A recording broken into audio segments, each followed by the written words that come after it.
Doctor Mohan Varghese, കേരളത്തിന്റെ രാഷ്ട്രീയ ഉപരിതലത്തിൽ ഏറെക്കാലമായി ചർച്ച ചെയ്യപ്പെടുന്ന ഒരു കാര്യമാണ് കെ.സിയുടെ ഒളിഞ്ഞും തെളിഞ്ഞുമുള്ള കേരളത്തിലെ കോൺഗ്രസിലെ കടന്നുവരവ്. അത് പലവട്ടം ചർച്ച ചെയ്യപ്പെട്ടതുമാണ്. അദ്ദേഹം ഒരുപക്ഷെ തെരഞ്ഞെടുപ്പ് സമയമാകുമ്പോൾ കുപ്പായം തച്ചു വരും എന്നുവരെ കഥകൾ വന്നിരുന്നു. ഇതിപ്പോൾ കൃത്യമായി പിടിമുറുക്കുന്നു. കെ.സി വഴിവെട്ടിയതെങ്ങനെ?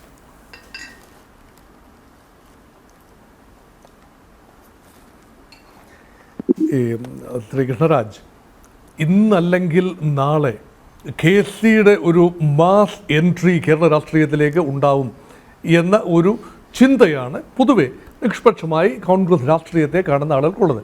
കാരണം നോക്കൂ, ഇവിടെ ഒരു വലിയ വാക്യൂമുണ്ട്. ഞാൻ നേരത്തെ തന്നെ സൂചിപ്പിച്ചു, ശ്രീ കെ കരുണാകരനും ഉമ്മൻചാണ്ടിയും എ.കെ. ആന്റണിയും ഒന്നും തന്നെ ഇല്ല, രണ്ടുപേരില്ല. ഒരാൾ ഉള്ളയാൾ സജീവമല്ല. ഈ വയലാർ രവിയുടെ കാര്യവും മറക്കുന്നില്ല. അപ്പോൾ ഇവരുടെ എല്ലാം ശേഷമുള്ള കോൺഗ്രസ് എന്ന് പറയുന്നത് യഥാർത്ഥത്തിൽ ഒരു ജെനുവിൻ ഒരു പാൻ ഇന്ത്യ ലീഡർഷിപ്പിലേക്ക് വരാൻ കഴിയുന്ന ഒരു വലിയ മുഖത്തെ തേടിയുള്ള ഒരു യാത്രയിലാണ്. അത് സ്വാഭാവികമായി വരേണ്ട മുഖം രമേശ് ചെന്നിത്തലയുടെ മുഖമാണ്. രമേശ് ചെന്നിത്തലയുടെ ഒരു ചെറുപ്പകാലം മുതൽ തന്നെ ഒരു പാൻ ഇന്ത്യ ഫേസായി കോൺഗ്രസിനുള്ളിൽ നിന്നും കേരളത്തിൽ നിന്ന് കടന്നു വന്നൊരു നേതാവാണ് രമേശ് ചെന്നിത്തല. പക്ഷേ ആ പഴയകാല പ്രഭാവം കോൺഗ്രസ് പാർട്ടിയിൽ ഇപ്പോഴില്ല.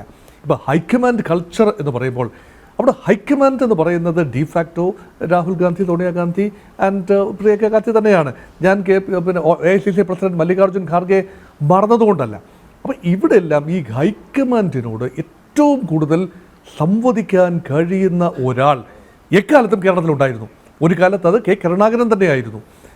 ഇതിപ്പോൾ യഥാർത്ഥത്തിൽ പ്രധാനമന്ത്രിയായിരുന്ന നരസിംഹറാവുവിനൊക്കെ ശേഷം ആ സമയത്ത് നരസിംഹറാവു കഴിഞ്ഞാൽ പിന്നെ കെ കരുണാകരനായിരുന്നു ഒരുപക്ഷെ കേരളത്തിൽ നിന്നും ആദ്യമായി ഇന്ത്യൻ പ്രധാനമന്ത്രി പദത്തിലേക്ക് വരെ ഉയർന്ന കേൾത്ത ഒരു പേരാണ് കെ കരുണാകരൻ്റേത് ആ ഒരു കാലത്ത്. അപ്പോൾ രാജീവ് ഗാന്ധിക്കൊക്കെ ശേഷം ഉള്ള കാലത്ത് ആ ഒരു കാലഘട്ടത്തിൽ നിന്നും മാറി ഇപ്പോൾ ഇതാ വലിയൊരു ശൂന്യത വരികയാണ്. അവിടെ ഇപ്പോൾ പാൻ ഇന്ത്യ ലെവലിലുള്ള നേതാവ് ശ്രീ കെ.സി വേണുഗോപാലാണ്. അങ്ങനെയെങ്കിൽ പാൻ ഇന്ത്യ ലെവലിൽ ഇവിടെ അടുത്ത കാലത്ത് കോൺഗ്രസിന് അടുത്ത 4 വർഷത്തേക്ക് എന്തായാലും കോൺഗ്രസിന് ദേശീയ തലത്തിൽ അധികാരത്തിൽ വരാനുള്ള സാധ്യത കുറവാണ്. അങ്ങനെയെങ്കിൽ അധികാരത്തിലെത്താൻ ഒരു മുഖ്യമന്ത്രി സ്ഥാനത്തേക്കൊക്കെ ഉയർത്തിക്കാട്ടാൻ പറ്റുന്ന ഒരു നേതാവാണ് കെ.സി വേണുഗോപാൽ. അക്കാര്യത്തിലൊന്നും വലിയ തർക്കമൊന്നുമില്ല. പക്ഷേ എക്കാലത്തും ഇവിടെ പ്രവർത്തിച്ച ഈ രമേശ് ചെന്നിത്തലയാകട്ടെ, രമേശ് ചെന്നിത്തല ഏറെക്കാലമായിട്ട് കേരളത്തിലാണ്. ഇപ്പോൾ ദേശീയ തലത്തിൽ ജനറൽ സെക്രട്ടറി പദത്തിന് ശേഷം അദ്ദേഹം ഏറെക്കാലം കേരളത്തിലുള്ള പ്രവർത്തനമാണ്. അദ്ദേഹം പ്രതിപക്ഷ നേതാവായിരുന്നു, സ്വാഭാവികമായി മുഖ്യമന്ത്രി സ്ഥാനാർത്ഥിയുമാണ്. ഇപ്പോഴത്തെ പ്രതിപക്ഷ നേതാവ് വി ഡി സതീശൻ തീർച്ചയായും ഒരു വെസ്റ്റ്മിനിസ്റ്റർ മാതൃകയിൽ എ മാൻ ഇൻ വെയിറ്റിംഗ് ആണല്ലോ. ഷാഡോ ക്യാബിനറ്റിൻ്റെ പ്രധാനപ്പെട്ട മുഖം കൂടിയായ ഇപ്പോഴത്തെ പ്രതിപക്ഷ നേതാവ് വി ഡി സതീശൻ. അപ്പോൾ ഈ രണ്ടു പേരും തമ്മിലുള്ള മത്സരം മുറുകുമ്പോൾ സ്വാഭാവികമായി ഹൈക്കമാൻഡിൻ്റെ ഇടപെടലുണ്ടാകും. ഒരു കൺസെൻസസ് കാൻഡിഡേറ്റായി വരും. അങ്ങനെ ഒരാൾ വന്നാൽ അത് മറ്റാരും ആവില്ല, അത് കെ.സി വേണുഗോപാലായിരിക്കും.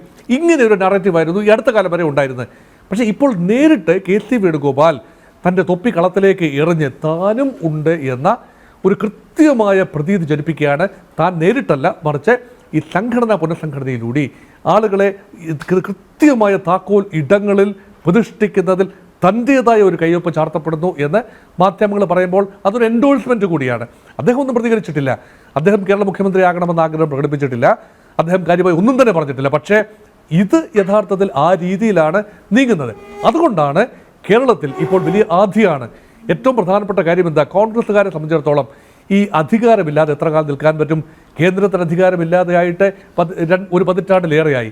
കേരളത്തിലും കേന്ദ്രത്തിലും ഒരുപോലെ അധികാരമില്ലാതെ കടന്നുപോയ ഈ പതിറ്റാണ്ട് ഏറ്റവും സ്വാഭാവികമായി നോക്കുമ്പോൾ കേരളത്തിലെങ്കിലും അധികാരത്തിൽ വരേണ്ടതാണ്. അത് വരാനാവുമെന്ന ഉറച്ച വിശ്വാസം ഇപ്പോഴത്തെ നിലയിലില്ല. അങ്ങനെയെങ്കിൽ പിന്നെ ഉള്ളത് സംഘടനാ തലത്തിലെങ്കിലും ഏതെങ്കിലും തസ്തികയിൽ കയറിപ്പറ്റി പ്രസക്തമാണ്.